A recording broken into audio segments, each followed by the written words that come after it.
Bitcoin keeps marching higher, topping 40,000 for the first time earlier today. It's doubled its value, more than doubled in less than a month. We want to bring in Dan Morehead. He's the CEO of Pantera Capital. We also have Yahoo Finance's Dan Roberts joining the conversation. Dan, my question to you is, when you see this parabolic move like we have seen in the price of Bitcoin in such a short amount of time, my question to you, I guess, is, are we looking at a potential bubble at all?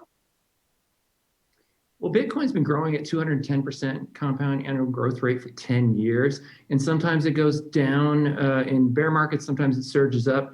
But if you look at it on a log graph, it's actually not parabolic. It's pretty much straight. It goes up about that much every year. And right now, it's literally just on its trend growth. So I don't think it's a bubble. Hi, Dan. Dan Roberts here. A couple questions for you. You know, I've covered the space since way back in 2012, and I know you're kind of deeply entrenched in the space. For us, we see kind of the narratives that have taken shape and the idea of Bitcoin is digital gold, and it's okay that right now it's just being used as an investment.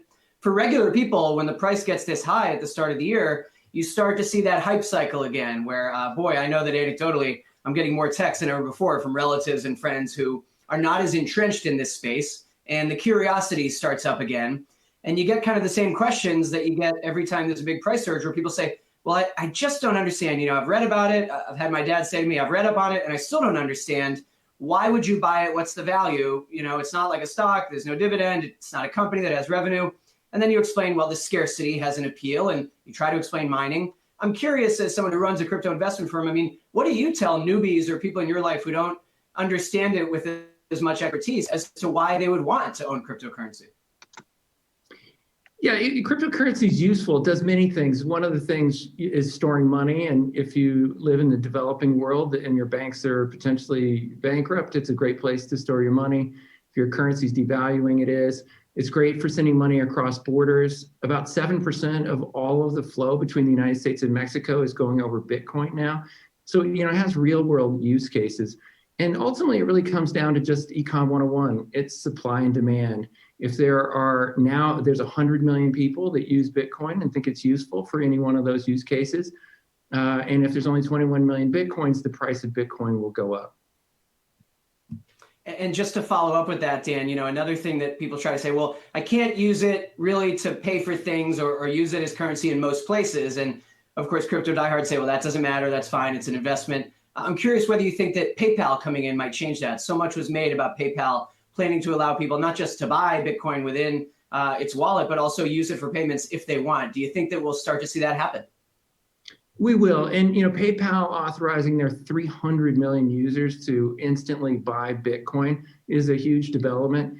Obviously, it credentializes the space with such a well-respected brand, and it just makes it a lot easier. In the previous rally in 2017, if you wanted to buy crypto, you had to take a selfie with your passport and send it to your exchange and wait for a week for them to authorize you to start buying a little bit. And now if you're one of the 300 million people that uses PayPal, you can instantly buy.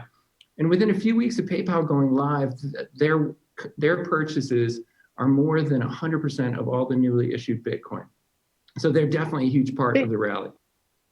But help us understand, though, and I'm a Luddite when it comes to Bitcoin, how fractionalization is helping drive the price up and why it's no different than, say, a synthetic CDO. I realize it's different, but the opaqueness seems to me dangerous for those who are buying, even if it's incremental minor bits.